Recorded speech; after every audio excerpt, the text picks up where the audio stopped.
in the daytime, they kill his daughter, Zainab, who was expecting, and at nighttime he says, I'll forgive you.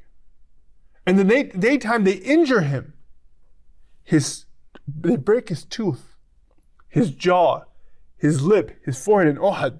And at nighttime, he forgives him. So he says to Anas, do it. Why? Because this is what I do every night. And the reality is, if we try to do this tonight, it becomes like go ahead and forgive people. Before you go to sleep, think about this.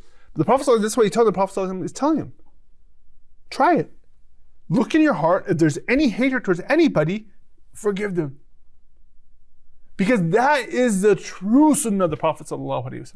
The Prophet ﷺ didn't say, hijab is my sunnah, or a thobe or a long shirt is my sunnah, or this is my sunnah. But he says, characteristics, akhlaq, manners, the way you treat people, your actions, the way you control your emotions, the way that you deal with others, your children, your parents, your siblings, your spouse, that's my sunnah.